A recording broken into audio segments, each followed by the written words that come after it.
My name is Amy, and I'm a 34-year-old art conservator. I live on an island called Garrick's 8, which is located in southwest London in the middle of the River Thames. The island is home to 22 houses and is named after the 18th century actor David Garrick. 8 years ago, I made an impulsive decision to move to the island after being priced out of the rental market in nearby Kingston upon Thames. The reason this was such a crazy decision is because the island has no land access and can only be reached by boat. I live with my 2 cats, Rambo and Anakin, as well as my dog Lemon. You may think that island life is all sunsets, kayaking and cocktails, but the realities of dealing with Mother Nature, temperamental boat engines and the local wildlife always keeps you on your toes.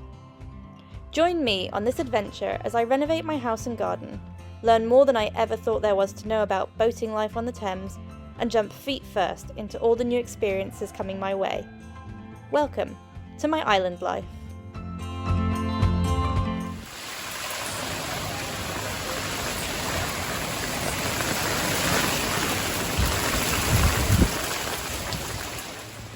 Oh my gosh, guys. We've had crazy storms and wind today, and 2 massive trees right opposite the house. Oh my gosh, you can still hear it cracking. Just fell down. And I saw there was people in the park, but luckily they managed to run and get out of the way. This is crazy. Gosh, you can still hear the trees cracking. They've fallen, you can see where they've fallen down into the river. Wow, this is insane.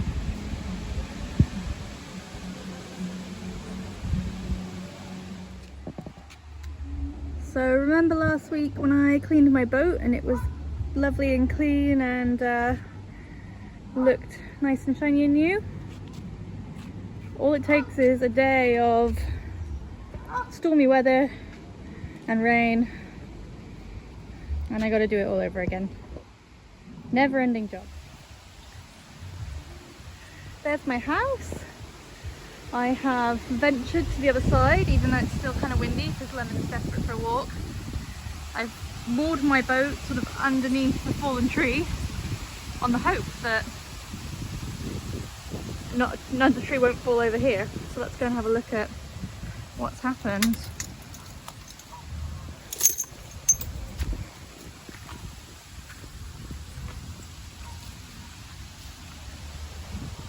Wow. It's a pretty massive tree. There's my boat. So it crosses right across the path.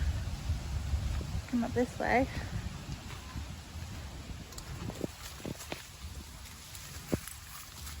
Ah! Here we go. Oh my goodness.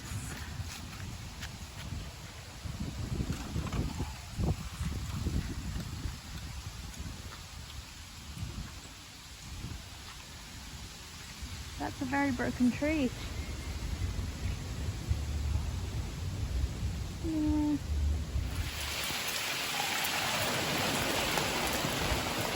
And back to the apocalyptic weather.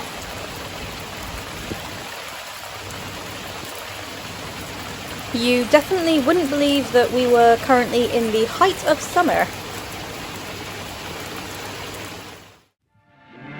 And it's finally stopped raining, so I thought I'd take the opportunity to clean out the boat again.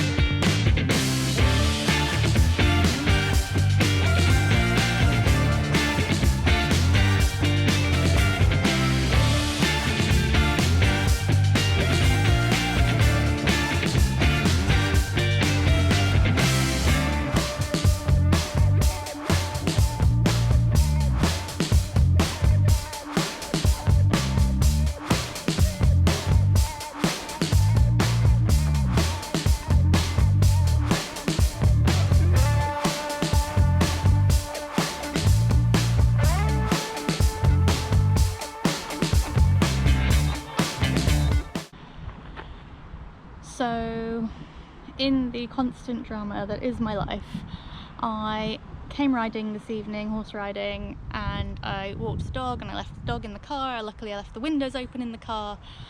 I got my things out the boot of the car, closed the car, went riding, have come back and realised that I've locked the keys and my phone in the boot of the car. And I thought, it's fine, I've left the windows open, I can press the unlock button or the manual release button. Nothing's working, I can't find it, or it's, I don't know. I have an old car, so yeah, it's not working. So luckily, Lemon seems fine about the whole thing. She's literally just asleep in the car, the windows are open. But I can't get anywhere, I can't go anywhere. Thank God one of my friends showed up and lent me her phone. I did a bit of Googling to see if there's like a button that I can press, but I couldn't find anything. And so thank goodness I've just been doing stuff with insurance companies, so I could remember that I was with, you know, a certain company. And I rang them and I've had to call the breakdown people, and they're like, yeah, brilliant, we can help you, no problem. Be there in an hour to an hour and a half. So I'm really hungry, I'm really tired, kind of want to cry, and I guess it's not raining, that's a good thing. I remembered to bring a jumper with me, so at the moment I'm not freezing, although I can go and sit inside if I want. I could probably get Lemon out the car if I needed to, because I could probably squish her through the window maybe. At the moment she seems quite happy, so we'll leave her. But yeah, just not really what I needed for the end of a Monday when I'm tired and I'm hungry and everything just feels a bit much. But I will keep you posted on when the breakdown people show up and how they open the car. Oi, oi, oi.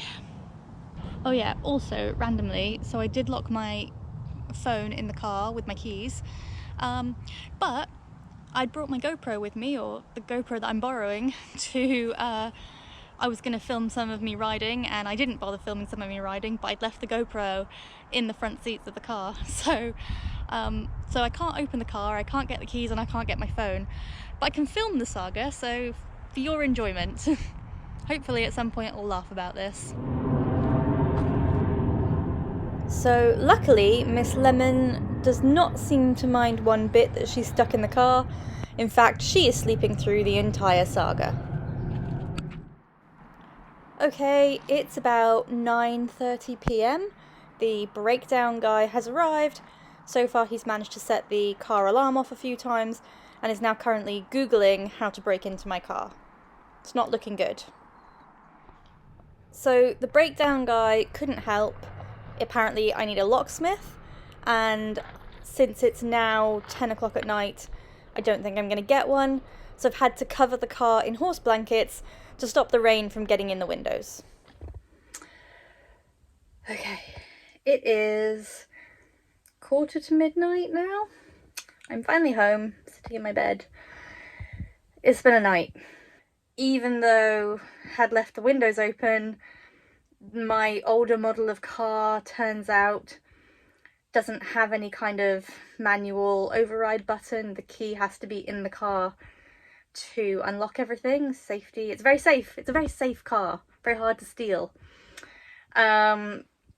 So I had to call my insurance company, my breakdown cover, who were very lovely and said, yep, we'll send someone out right away. And right away was, you know, he'll be there in 2 hours. I was very lucky that a friend of mine who had showed up to ride that evening as well, so she lent me her phone so I could actually like call the insurance company, and luckily she was there for most of the time that I was there, and she kind of hung around and waited for me. And then the very lovely breakdown man showed up, and then he did exactly what I did, which was Google, help, I've locked my keys in my Mercedes, how do I get them out? And then tried all the things I tried and was like, oh no, none of that works. And it turns out he couldn't do anything to help. He said, I'm really sorry, it's a locksmith job. Luckily there is a tiny, like I guess a barrel type lock on the boot of the car, and he said the only way to get into there is going to be to call a locksmith. So this was at now, I don't know, 10 o'clock at night now. He's, you know, or maybe a bit earlier, 9:30, 10. He's like, I'm really sorry, I can't do anything. You'll have to call a locksmith. So I was like, oh my God. And I'm, you know, I'm a good half an hour away from home. And of course I don't have a second set of keys for this car because I bought it secondhand and it didn't come with a second set of keys, and I didn't think about it until I got home from Manchester with the car that I only had one set of keys. And anyways, yeah, so then my lovely friend, who had been lending me her phone and with me all night, said, why don't you come and stay at my house tonight? We can try and get a locksmith to come out, because I was like, I'm not going to get anyone now at 10 o'clock at night. Anyways, so as we drove back to her house, I googled locksmiths, 24-hour locksmiths. It turns out there's quite a few of them. I called a couple. It turns out that you have to have a special car locksmith. So I googled some more of those, and I finally found a guy who answered his phone. And after explaining the situation, he said, yes, I can be with you in half an hour.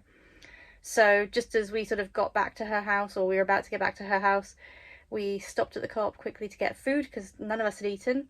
Oh, and I should tell you that we didn't leave Lemon in the car the whole time.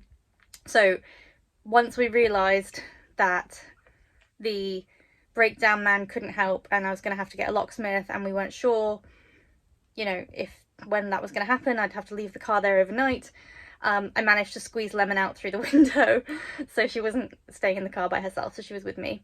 And then because the windows were open and we were going to leave the car overnight, I didn't want it to like rain in the car and ruin it, so I had to go and get some horse blankets, and we had to cover the car with horse blankets to like make it waterproof. Anyway, so of course, yeah, so we get back, so we quickly run into the co-op and get food for all of us, and Lemon, poor Lemon, hadn't had dinner. And then we go all the way back to the stables, and the guy showed up just a few moments after we got there, and he was amazing. He had a very cool little lock-picky thing, and he was in it within like, I don't know, 3 minutes, not even. So, yes, so then by the time I had breathed, calmed down, put Lemon back in the car, paid him, and then come home, and yeah, what a night. And I completely brought this on myself because for some reason earlier today I was thinking about it, and I thought, I haven't had anything really like weird or dramatic happen to me in a little while, and now this. So yeah, let's not do this again. Although the guy that was the locksmith, I'll post his name or his company here. First of all, he was lovely, and his rate, he was really reasonably priced. I think it was £85, and for him to come within 30 minutes and then like not destroy the car, not drill out the lock, you know, I think that was pretty amazing. And it turns out that he also can make copies of keys. So because I think when I looked into getting a second key for my car, it was going to be something like £300 or £400. I had to take the car to Mercedes, which is quite a lot of money, which is probably why I thought, I'm sure I can just live with one key. Now I'm thinking it'd probably be a good idea to have a second key, but this guy says that he could make me one for like £150, £160. So to me that feels pretty worth it. So that's definitely on the list for the next couple of months. So all in all, not the early relaxing night I had hoped for, but a huge thank you to my friend Natasha, who basically gave up her whole evening, stopping me from panicking, lending me her phone, driving me around, buying me food, buying Lemon food, definitely a bottle of Prosecco coming her way, and also thanks for the very lovely breakdown guy who tried to help and then couldn't help, and then also the mobile locksmith who, yeah, was lovely and really saved the day. So with that, it's definitely time to go to bed. Hopefully tomorrow is a lot less dramatic. If you enjoyed tonight's episode, please click the like button and subscribe to the channel. Share it with your friends and leave me a comment in the comments box below. See you next week.